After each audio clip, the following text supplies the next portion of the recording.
Good morning and welcome back, students. We are doing our eighth chapter of First Flight. It's Mitchell the Otter by Gavin Maxwell, and today we will discuss the last two or three paragraphs of this chapter. Opposite to my flat was a single storied primary school. मेरे flat के opposite direction में ही एक single storeyed यानी कि एक मंजिला primary school था along whose फ्रंटेज रैन अ लो wall सम 2 feet high. और इसके आसपास एक वॉल थी, दीवार थी जो कि ज़्यादा ऊंची नहीं थी, सिर्फ 2 फीट की हाइट की थी। On his way home but never on his way out, घर पर वापस आते समय ना कि बाहर जाते समय, Midge would tug me to this wall, Midge मुझे इस वॉल की तरफ खींचता, जंप ऑन टू इट, इसके ऊपर जंप कर कर चढ़ जाता, and gallop the full length of its 30 yards, और 30 यार्ड तक जो इसकी लेंथ थी, वॉल की लेंथ थी, उसको मेज़र करता।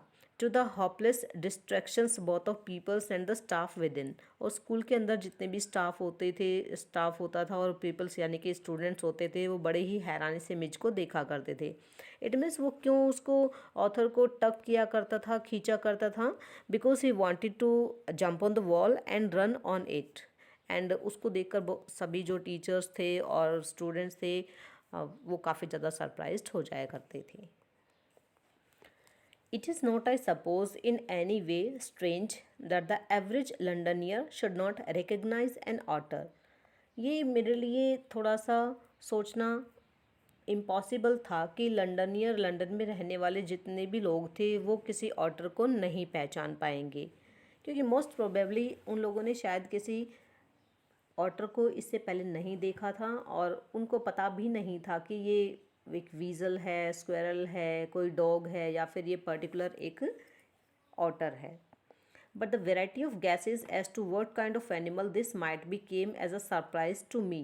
लेकिन बहुत से लोगों ने गैस किया, जब उन्होंने ऑटर को देखा तो उन्होंने ऐसे बहुत से नाम बताए जो कि ऑटर को सूट करने के लिए वो यूज़ कर सकते थे। लेकिन इन सभी गैसेस ने मुझे काफ़ी ज़्यादा क्या कर दिया, सरप्राइज़ कर दिया। मैं हैरान हो गया कि जितने भी लंडनियर हैं उनको ऑटर के बारे में बिल्कुल भी नॉलेज नहीं है।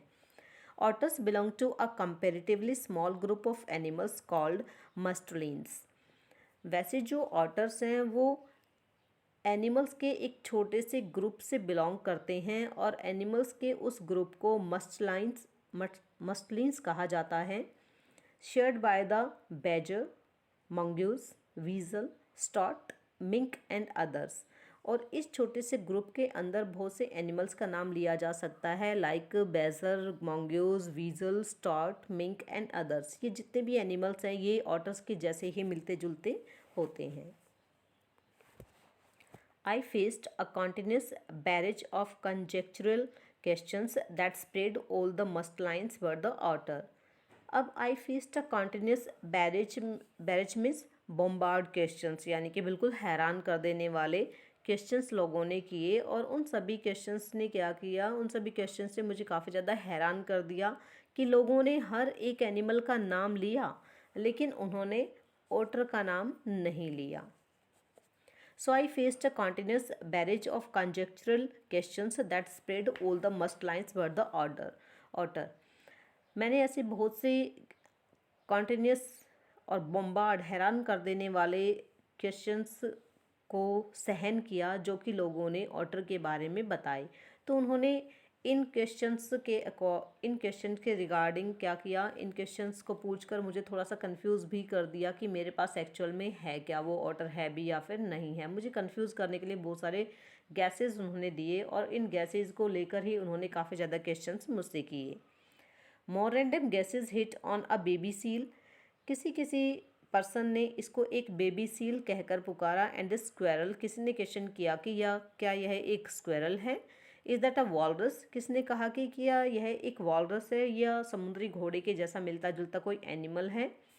रिड्यूस टू मी गीगल्स, लेकिन एक ऐसा क्वेश्चन था जिसने मुझे लगभग गीगल करने पर यानी कि लाफ करने पर मजबूर ही कर दिया। And outside a dog show I heard a hippo, जब मैंने एक डॉग शो के बाहर किसी पर्सन को ये कहते हुए सुना कि क्या यह एक हिप्पोपोटामस है।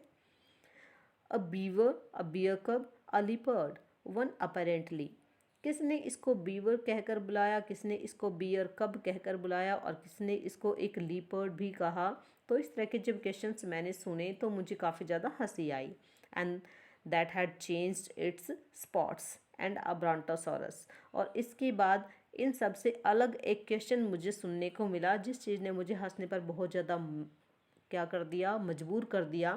किसने इसको ब्रॉन्टोसॉर कहकर बुलाया। And what is brontosaur? It's something like a dinosaur. So Midge was anything but an otter. सभी ने मिज के अलग अलग नाम लिए लेकिन किसी ने भी ऑटर नाम नहीं लिया। But the question for which I awarded the highest score came from a laborer digging a hole in the street. लेकिन एक ऐसा क्वेश्चन भी मेरे सामने आया जिसको मैं बहुत ज़्यादा प्रेज़ करना चाहूँगा, जो कि मेरे लिए एक अवॉर्डेड क्वेश्चन रहेगा, या यह कह सकते हैं it was an important question. It's a $1,000,000 question that was asked by a labourer. लेकिन एक ऐसा क्वेश्चन जो कि $1,000,000 का क्वेश्चन था, ये एक लेबरर की तरफ से आया जब वो स्ट्रीट में डिग कर रहा था, खोद रहा था। I was still far from him. मैं उस लेबरर से काफ़ी दूरी पर था। When he laid down his tool. जब उसने मुझे और मेरे ऑटर को, हम दोनों को देखा। जैसे उसने हम दोनों को देखा तो उसने वो अपना टूल जिससे वो डिग कर रहा था उसको एक तरफ रख दिया। Put his hands on his hips. अपने दोनों हाथों को अपने हिप्स के ऊपर रखा। And begin to stare. और उसने हमें स्टेयर करना स्टार्ट कर दिया। इट मीन्स कॉन्टिन्यूसली वॉच करना स्टार्ट कर दिया। As I drew nearer I saw his expression of surprise and affront. जैसे ही मैं उसके नज़दीक आया तो एकदम से उसके जो एक्सप्रेशंस थे वो हैरानी वाले थे और काफ़ी ज़्यादा वो एक्साइटेड भी था कि जो मेरे साथ एनिमल है वो क्या है। As though he would have me know that he was not one upon whom to play jokes. लेकिन मुझे ऐसा लगा कि वो एक ऐसा बंदा नहीं था जो मेरे साथ कोई मजाक करने वाला था, क्योंकि वो काफ़ी ज़्यादा सीरियस दिख रहा था। I came abreast. Abreast means very close to him. मैं उसके बिल्कुल नज़दीक गया। ही स्पैट। उसने मुझे देखा, उसने स्पैट किया, थूका, glared, looked me very closely and then growled out. And after that he growled out. He spoke in a loud voice that, here mister, what is that supposed to be? It means can you tell me what is that, कि तुम्हारे साथ क्या है। So it was very important question. It was $1,000,000 question that was asked by a laborer to me.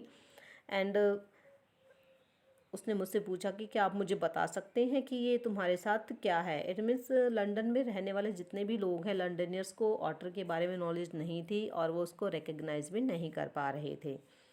So these are the experience of the narrator with the animal. It's called otter. So students, I hope कि आपको ये chapter समझ में आ गया होगा और बाकी के जो क्वेश्चन आंसर हैं या इसके रिगार्डिंग जो कुछ भी आपको फेयर नोटबुक में लिखना है वो हम नेक्स्ट वीडियो में डिस्कस करेंगे।